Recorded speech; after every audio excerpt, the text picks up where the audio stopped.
बच्चों अब हम सीखेंगे प्रश्नावली 6.3 का 15वां क्वेश्चन। देखिए क्या कह रहा है, लंबाई 6 मीटर वाले एक ऊर्ध्वाधर स्तंभ की भूमि पर छाया की लंबाई 4 मीटर है। देखो एक स्तंभ है ऊर्ध्वाधर, ठीक है, इसकी भूमि पर छाया यानी कि सूरज मेरा कहाँ होगा बच्चों, मेरा सूरज जो है इधर होगा, ये मान के चलेंगे हम। तो यहाँ से जो किरणें आएंगी तो यहाँ छाया कहाँ पड़ेगी, इधर को पड़ेगी, ठीक है। तो इसकी जो छाया है वो आगे पड़ेगी, ठीक है। छाया 4 मीटर है, ये क्या चीज़ है, छाया है इसकी, यहाँ से लेके यहाँ तक। जबकि उसी समय एक मीनार की छाया, एक मीनार है, ठीक है, ये क्या है, मेरा स्तंभ है।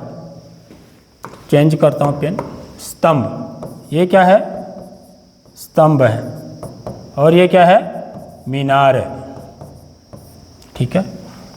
तो उसी समय पर क्योंकि मीनार क्या है, ऊंची है, तो उसकी छाया भी क्या होगी, लंबी होगी, ठीक है। तो यहाँ पर इसकी जो छाया है ये कितनी है, 28 मीटर है बोल रहा है। तो मीनार की ऊंचाई ज्ञात करो बोल रहा है, ठीक है बच्चों। बहुत ही अच्छा सवाल है और बहुत बार पूछा भी गया है, तो हमें बहुत सरल भी है। और देखिए करना क्या है, आपको ध्यान क्या रखना है इस सवाल में, इस सवाल में ध्यान ये रखना है कि हम क्या मान के चलते हैं कि जो सूर्य से आने वाली किरणें होती हैं वो कैसी किरणें होती हैं, समांतर होती हैं। देखो माने सूर्य एक किरण ये आ रही है, ठीक है, और एक किरण ये आ रही है, तो ये जो दोनों किरणें होंगी बच्चों ये कैसी होंगी, समांतर होंगी, ठीक। तो हमने पढ़ा हुआ है यदि दो समांतर रेखाएं हैं, एक रेखा ये है और एक समांतर रेखा ये है, ठीक है, और इसको एक तिर्यक रेखा काटती हुई जा रही है, ठीक है। तो मेरे ये कोण और ये कोण दोनों क्या होते हैं, बराबर होते हैं, ठीक है। ये वाला कोण और ये वाला कोण, देखो दो लाइन्स हैं, ठीक है, और ये तिर्यक रेखा है। तो यदि दो समांतर रेखाओं को एक तिर्यक रेखा काटते हुए जाती है तो ये कोण और ये कोण क्या कहलाते हैं, मेरे संगत कोण। तो संगत कोण क्या होते हैं, बराबर होते हैं। तो सिमिलरली यहाँ पर देखिए ये एक किरण है, ये भी एक किरण आ रही, क्योंकि छाया यहाँ तक जा रही है ना, अंदर नहीं आ रही, किरण ऐसे जाएगी, किरण इससे लग करके। तो और ये क्या है, मेरी तिर्यक रेखा है। देखो यदि मैं इसको आगे बढ़ा दूँ ऐसे, देखो ये जरा सा, तो ये किरण ये है, एक किरण ये है, और ये क्या है, तिर्यक रेखा है। तो ये वाला कोण,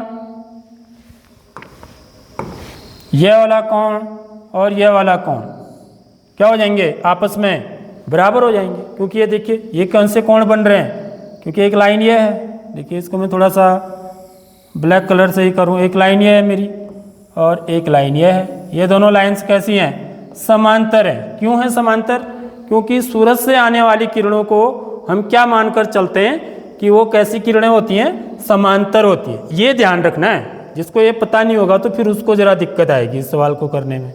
तो ये दो समांतर रेखाएं हैं और उनको एक तिर्यक रेखा काट रही है, देखो ये तिर्यक रेखा समझो आप। तो ये जो कोण बनेंगे मेरे, ये कौन से कोण कहलाएंगे, संगत कोण कहलाएंगे। तो ये कोण क्या होंगे बच्चों, आपस में बराबर हो जाएंगे, ठीक है। तो बस ये तो 90 डिग्री का होगा ही होगा, ये 90 डिग्री का है, ये कोण बराबर है, तो इसलिए दोनों त्रिभुज क्या हो गए, समरूप हो गए। तो यदि दो त्रिभुज समरूप होते हैं तो उनकी संगत भुजाएं क्या होती हैं, समानुपातिक होती हैं। तो इस प्रकार से हम समानुपात का वो लगा के मीनार ए बी की लंबाई ज्ञात कर लेंगे, ठीक है बच्चों।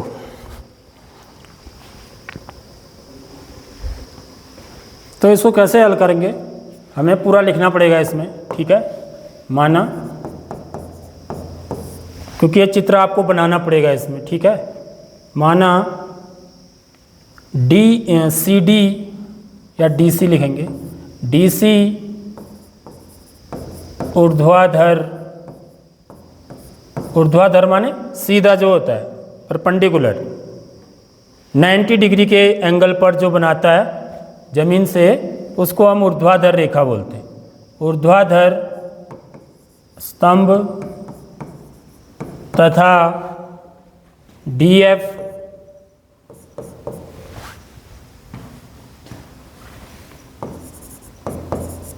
छाया की लंबाई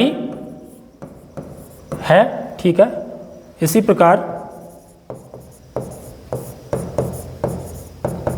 माना ए बी ए या ए बी कुछ भी लिख सकते हैं आप, ठीक है। बी ए मीनार तथा बी ई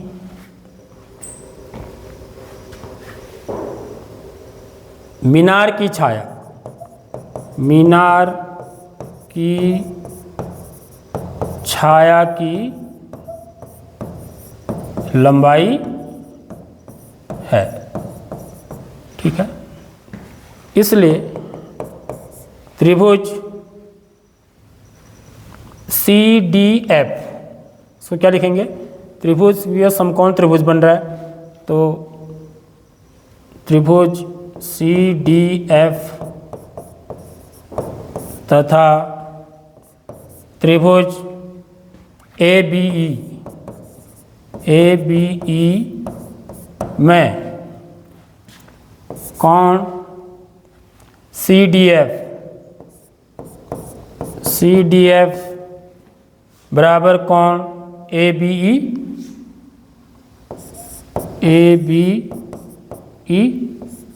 ये कितने डिग्री के हैं? 90 डिग्री के होंगे, क्योंकि चल भले स्तंभ हो या मीनार हो, ये धरती के साथ कितने डिग्री का एंगल बनाएंगे बच्चों? 90 डिग्री का, ठीक है। तथा कोण, अब देखिए कोण CFD, कोण CFD बराबर कोण AEB, ये दोनों कोण कैसे होंगे? बराबर होंगे। यहाँ पर लिखेंगे क्योंकि सूर्य से आने वाली किरणें कैसी होती हैं? समांतर होती हैं, तो ये यहाँ पर क्या बना रहे? संगत कोण बना रहे। तो इसलिए त्रिभुज CDF समरूप हो जाएगा त्रिभुज ABE के। कौन सी समरूपता? AA समरूपता कसौटी से, ठीक है। तो इतनी बात तो हमने कर ली। अब हमें तो क्या निकालना है? मीनार की ऊंचाई निकालनी है। तो मीनार की ऊंचाई के लिए अब मुझे क्या लेना पड़ेगा? अनुपात लेने पड़ेंगे। अब देखो जो जो भुजाएं मेरे को दे रखी है ना, सबसे पहले उनको लूँगा मैं, ठीक है। तो और फिर उसके बाद जो भुजाएं मुझे निकालनी है, ठीक है।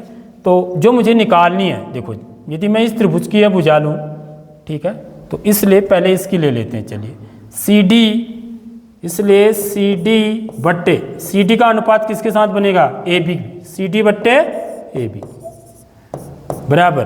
अब ये कौन सी भुजा दे रखी है मेरे को इस त्रिभुज में? BF पता है मुझे 4 मीटर है, और यहाँ B भी पता है 28 मीटर है। तो इनको लेंगे हम, इनको नहीं लेंगे क्योंकि इन भुजाओं की नाप हमको नहीं दे रखी है। किसकी? CF की और AE की। तो CD बट्टे AB बराबर DF कर रहा हूँ मैं, DF माने दूसरा और तीसरा, DF बट्टे दूसरा और तीसरा BE, देखो ठीक है, DF बट्टे BE। बस इनकी वैल्यू अब रख दें यहाँ पर हम, तो कितना आ जाएगा देखिए,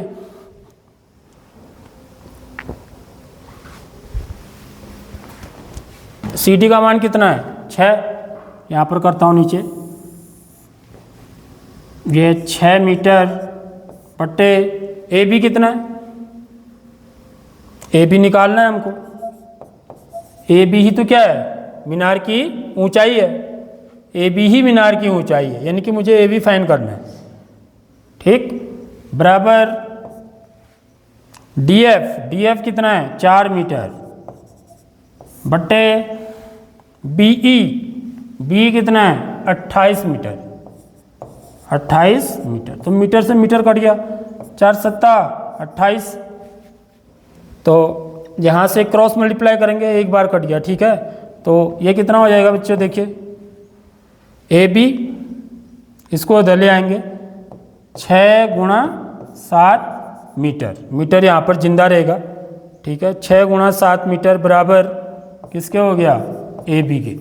यहाँ पर एक रहा ना, एक बी को एक से गुणा करेंगे तो ए बी आएगा, यानी कि कितना आ गया बच्चों, 42 मीटर बराबर ए बी, यानी कि ए बी बराबर कितना आ गया, ए बी बराबर 42 मीटर।